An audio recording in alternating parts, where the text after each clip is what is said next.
Главные события четверга, 28 марта, в материалах наших корреспондентов. Это итоги дня. В студии Петр Васильев. Здравствуйте. Вначале коротко о темах. Из больниц выписали 90 пострадавших при теракте в Крокус-Сити-Холле. На лечение остаются 74 человека, трое из них в крайне тяжелом состоянии. В правительстве страны ожидают в 2024 году более сложного пожароопасного сезона. Отстающим по готовности к нему регионам поручено устранить недостатки за 2 недели. МЧС Якутии рассказал о вероятных рисках предстоящего паводка. В зону возможного подтопления попадают 125 населенных пунктов. На трассе Колыма возобновили движение после схода лавин. Водителям грузовых автомобилей рекомендуют воздержаться от поездок. Спартакиада зимних видов спорта в самом разгаре. Расскажем о фигурном катании, метании аркана и первых полуфиналах хоккея.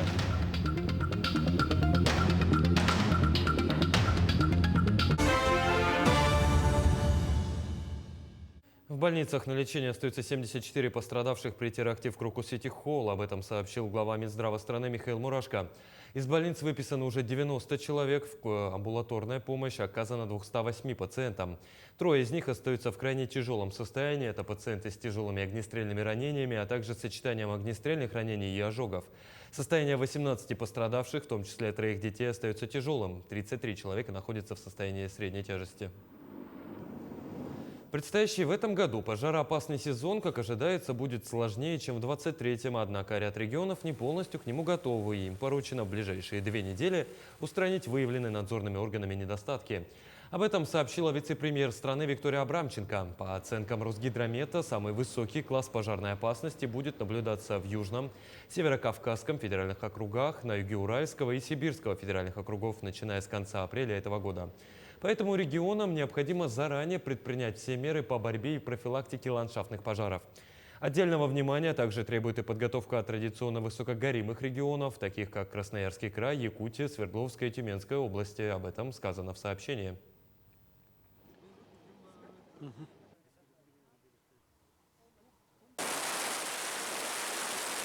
В МЧС по Якутии рассказали о вероятных рисках предстоящего паводка. Формирование заторов наиболее вероятно на 56 участках. Основные затороопасные участки находятся на Лене-Вленском, Алекминском, Хангаласском, Мегино-Хангаласском, Намском, Усть-Алданском, Кобяйском районах и в Якутске. Предварительно к мониторингу паводка спланировано 197 гидрологических постов. Также за ситуацией будут наблюдать с помощью беспилотников и систем космического мониторинга. Для выполнения поставленных задач создана группировка сил и средств Якутской территориальной подсистемы РСЧС.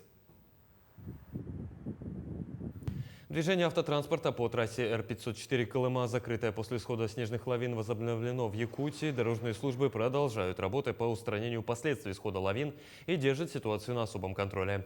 Ведется мониторинг на лавиноопасных участках и организовано круглосуточное дежурство дорожной техники. Водителям грузовых автомобилей рекомендуется воздержаться от поездок по данному участку автодороги из-за неблагоприятных погодных условий и во избежание образования заторов.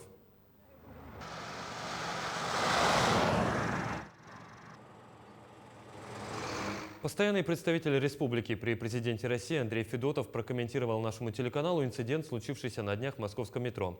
Напомню, широкий общественный резонанс в соцсетях получили кадры из станции «Молодежная» метрополитена.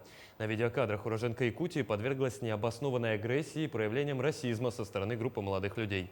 Ситуация находится под контролем постоянного представительства Якутии. Расследование дела ведется в тесном контакте с правоохранительными органами столичного региона.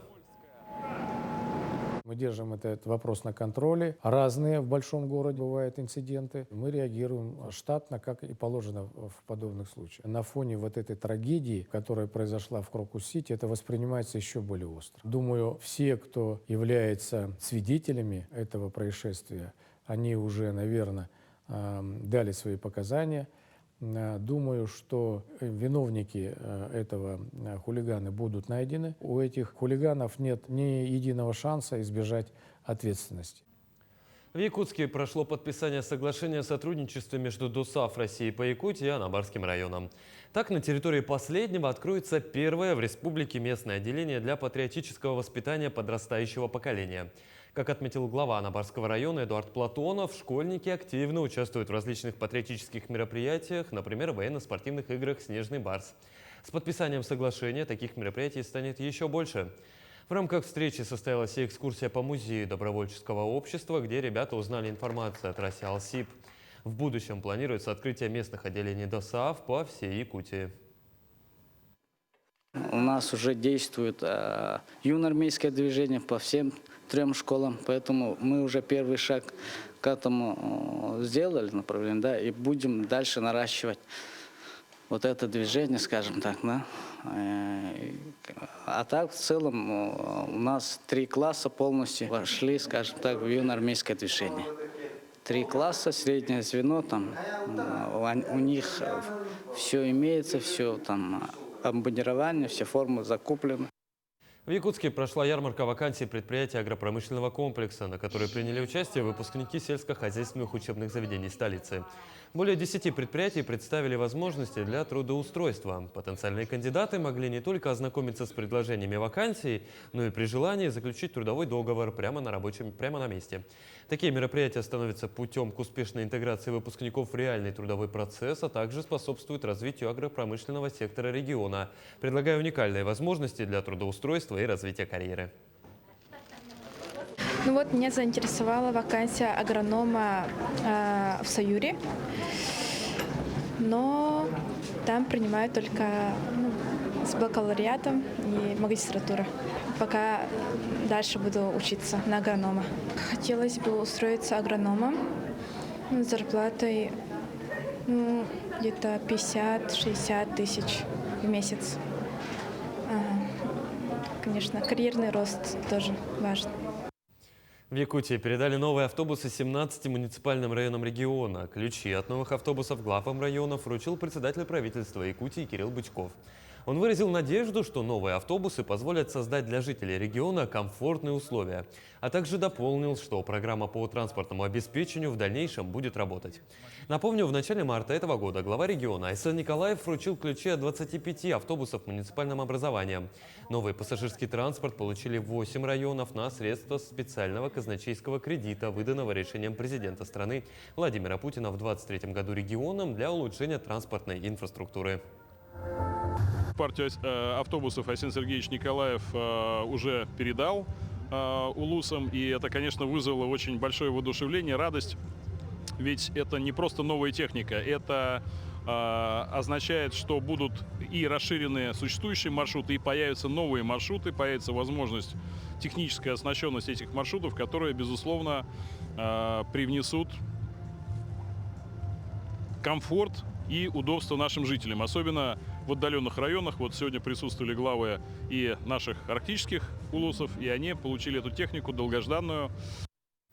Завершились 3-е межрегиональные открытые юношеские чтения. Во Дворце детского творчества торжественно наградили всех победителей призами и грамотами. На закрытии педагоги и почетные гости отметили лучших в своих проектах. А получить единственный приз от почетного гостя летчика-космонавта Андрея Борисенко удалось лишь одному. Подробнее про него расскажет Дарья Короленкова. Мастер-классы, квизы и встречи прошли в насыщенные дни для всех участников. Из 200 проектов выделились лишь единицы. Борьба за особый приз длилась недолго, всего 3 дня. Но сама подготовка для кого-то шла целые месяцы. Так, юный Давид получил особый приз от российского космонавта, который вручил ему награду лично. Он вместе со своим руководителем из 29-й школы сделали особый проект. Вдохновился, как оказалось, он еще давно, когда посещал музей Московского авиационного института. Я пришел на сцену, я был вообще прям ошеломлен, прям стоял, особо у меня лицо прям не особо менялось, я стою такой. Я участвовал здесь, на Королевских чтениях, с проектом «Вклад моих земляков, проложивших дорогу к звездам». Мне стала интересна эта тема, прям вообще, понял, что это моя тема. Начал создавать, получается, свой проект. Мы собрали информацию, получается, о людях, которые внесли свой вклад в развитие космонавтики. Эти люди были из Нюрбы. Получается, моя родина Нюрба, и я собрал информацию о своих земляках. И получается, у меня в презентации, у меня там получается очень много информации о этих личностях. Также мы создали брошюру информационную, и с целью привлечения моих сверстников мы сделали развивающую игру «Лото. Дорога в космос». В этом году проектные идеи участников были более социальными. Одним из полюбившихся направлений стало дистанционное зондирование Земли, где дети с помощью спутниковых съемок могли наблюдать за различными проблемами. К примеру, замечать несанкционированные свалки или же загрязнение рек. Дети с каждым годом все сложнее и интереснее создают проекты, именно связанные с дистанционным зондированием Земли. Проект по несанкционированным свалкам. Дети с помощью снимков ищут на территории города Якутска свалки, где, допустим, с частного сектора сбрасывают, и образуется небольшая свалка, которую видно с космоса. И дети на протяжении нескольких, получается, годов, именно снимков, определяют там, что она растет. Когда-то ее убирали, где-то ее и потом передают уже информацию в вышестоящие органы, чтобы разобрались с этой свалкой. Напомню, в этом году юношеские чтения были посвящены Году семьи в России, Году детства в Якутии, 90-летию со дня рождения первого космонавта Юрия Гагарина. Дарья Короленкова, Павел Пахомов, Якутск.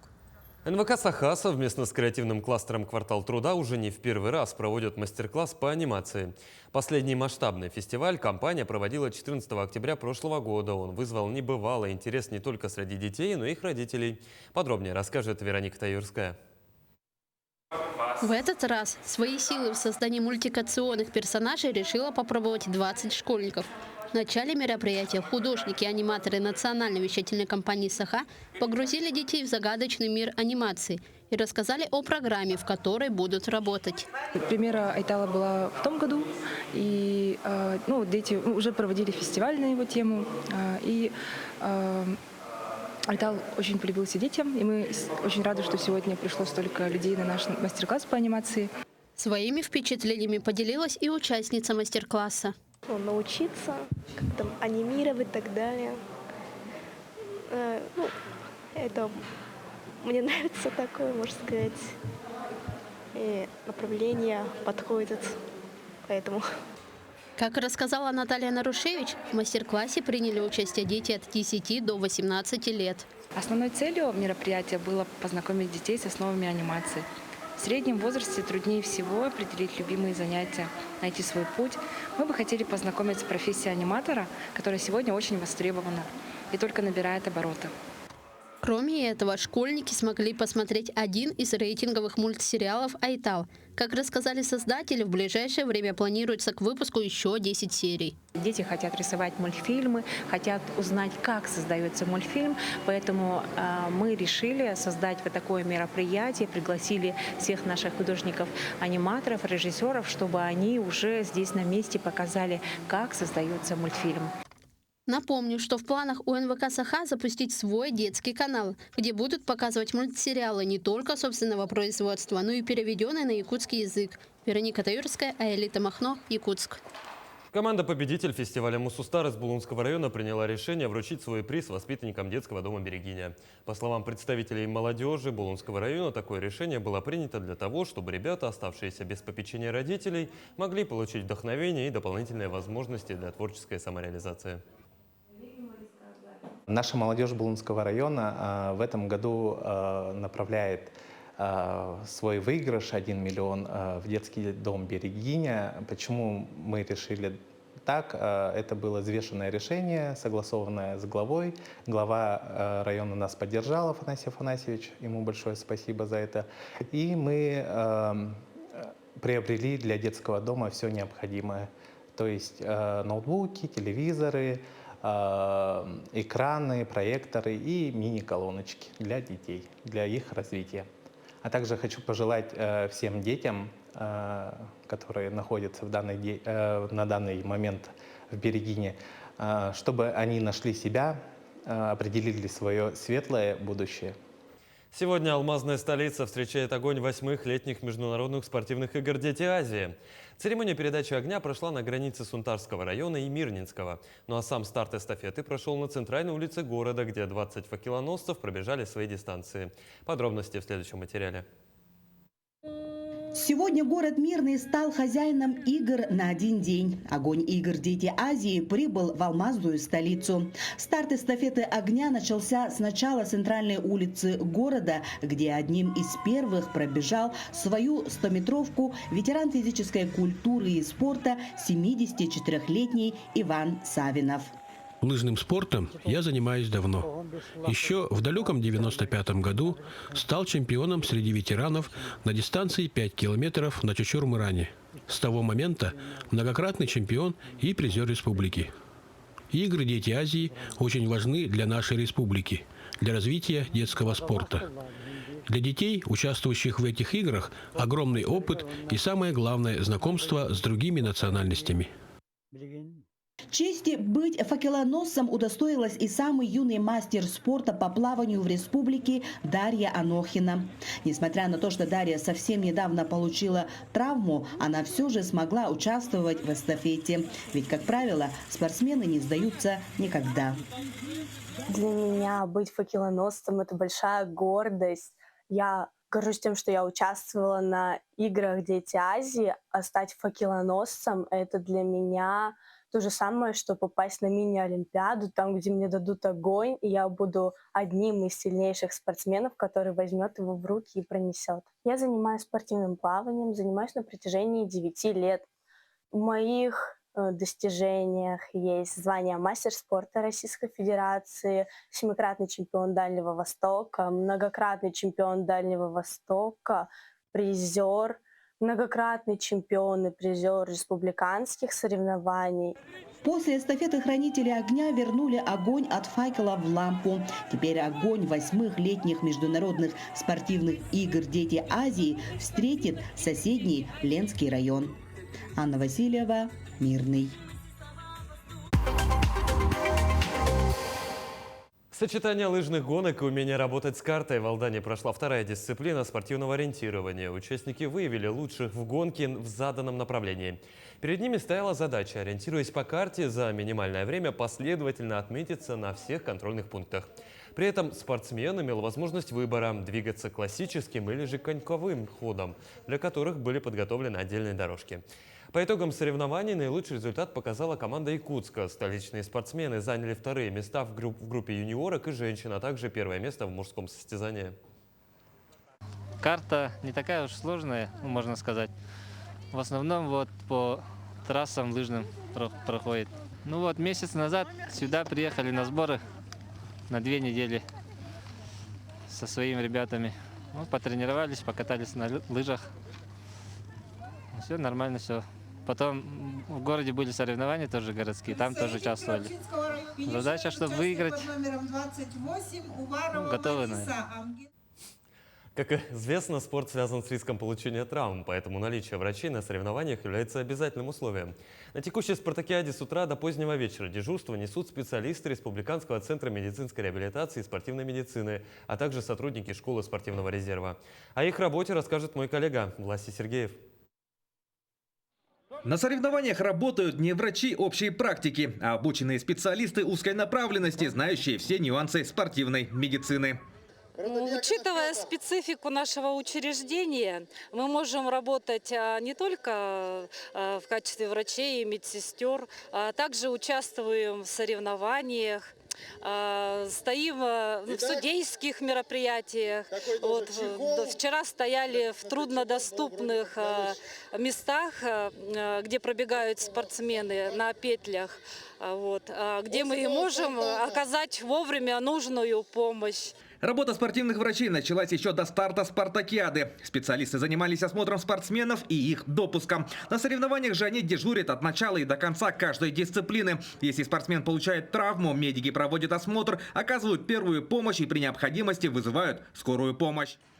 Мы его увозим в центральную районную больницу, но смотрит профильный специалист. Если это такая травма, то травматолог, соответствующий, он назначает исследование или рентген-исследование, или компьютерную томографию, ставится диагноз именно узким специалистам. Далее это передается спортивному врачу, и там же рассматривается его дальнейшее участие. Одной из самых травмоопасных зимних дисциплин является горнолыжный спорт. Падение на крутом склоне на большой скорости может повлечь серьезные последствия. К сожалению, на текущей спартакиаде не обошлось без травм. Вчера в первом дне соревнований, например, была травма колена во время слалома. Спортсмен получил травму, и его мы оценили степень тяжести, оказали первую медицинскую помощь, и потом оперативно вызвали скорую медицинскую помощь. После того, как сделали рентген, травматолог проконсультировал, и его отправили на амбулаторное лечение по месту жительства. Ежегодно спортивные врачи обеспечивают медицинское сопровождение более 200 соревнований. Они всегда готовы оказать профессиональную и оперативную помощь, но вместе с этим всегда надеются, что состязания пройдут без серьезных травм. Власий Сергеев, Ренат Нахиев, Иннокентий Соловьев, Алдан. Спартакиада по зимним видам спорта, проходящая в Южной Якутии, близится к своему завершению. За ходом соревнований по северному троеборью в Нерюнгри следит наша съемочная группа.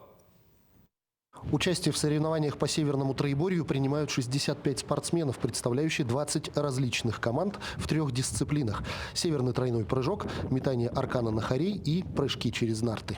Сегодня второй день соревнований по северному троеборью. Как вы видите, очень снежно и очень сильный ветер. Но, тем не менее, как говорят тренеры и сами спортсмены, наоборот, такая погода считается оптимальной для соревнований метания аркана на хорей. Потому что ребята, участники должны оттачивать свои навыки бросания аркана именно в ветреную погоду.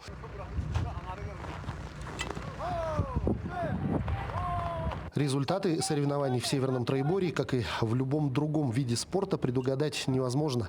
У всех команд отличная подготовка и конкуренция довольно серьезная. У нас мужчина закончил с 1 попаданием, юниор 6-7 попаданий занял 1 место. И юниорка тоже с 1 попаданием, пока результаты еще окончательно неизвестны. По мужчинам ожидали, да, Атамосов Айтал 5 раз думали попадет, но, к сожалению, сегодня из погодных условий уже немножко изменились результаты.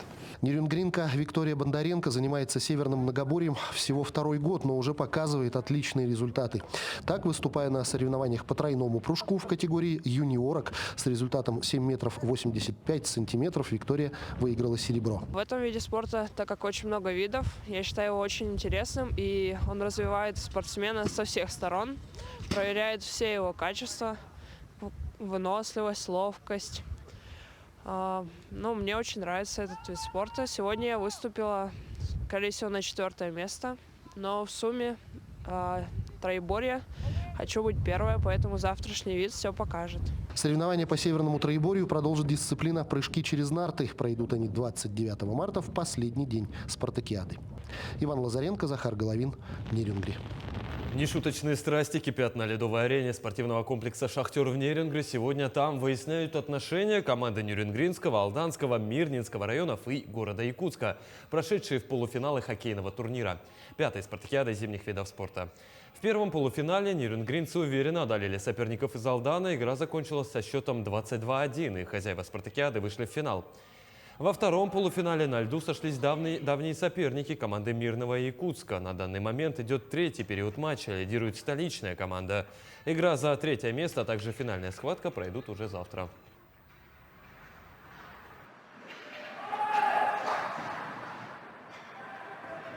Сегодня в Нерюнгри начались и соревнования фигуристов. На крытом катке «Антрацит» юниоры представили короткую программу. Результаты выступления оказались ожидаемыми. О них подробнее расскажет Ларина Сукуева. Юниоры волновались как никогда. И неясно, у кого волнение больше, у спортсмена или его наставника. Ведь некоторые из фигуристов встали на коньки относительно недавно. К примеру, чульманец Роман Захаров пришел в этот вид спорта совершенно случайно. Однако это не помешало ему сегодня войти в 3-ку призеров. Катаюсь я на коньках пару месяцев, а выбрал, потому что нравится красиво кататься. Ну, пришел тоже с хоккея, да? Не, я с бокса вообще. Я вообще боксер. Пожалуй, единственной, кто была совершенно спокойной, это Айлана Афанасьева. Девушка танцует уже много лет и умеет выступать на публике. Я же танцовщица с рождения, можно сказать. Уже в детском саде я уже выступала по фитнес-аэробике, так что не так уж и волнуюсь. Первой в этом состязании стала столичная фигуристка Диана Гоголева, второй Елизавета Санникова, представляющая Намский улус, бронза у Дарьи Хакимовой из Мирного. Не у всех все получилось, мы это видели, конечно, но все старались, все волновались. Для многих, ну почти для всех, это первый старт в их жизни. То есть они совсем недавно встали на коньки и сегодня представляли свою программу, свой образ перед зрителями. Конечно, они волновались, все это было видно. Но мы очень рады и горды ими, что они переступили и волнение, и страх, и вышли, показали все, чему они научились за очень короткое время. В короткой программе фигурист должен исполнить определенные элементы. При оценке судьи учитывают точность и правильность их выполнения. Помимо этого оценивается образ и артистичность. Борьба за золото среди юниоров традиционно развернулась между спортсменами из Якутска и Мирного. Вообще Кирилл – это такой мой главный соперник, мы с ним всегда в Якутске соревнуемся. Вот. И сегодня, как ты думаешь, какое место ты займешь? Ну, мне кажется, на второе. Почему не первое? Ну, было видно, мне кажется, что Кирилл немножко получше откатал. Илья на коньках с 4 лет и, имея 9-летний опыт, уже умеет верно прогнозировать оценки судей за свои выступления. Действительно, сегодня он завоевал серебряную медаль, а золото у Кирилла Буева из Якутска. А уже завтра ребята наравне со взрослыми спортсменами представят произвольную программу. Ларина Сукуева, Иван Саркомов, Захар Головин, Вадим Барашков, Нерюнгри. На этом все. До встречи.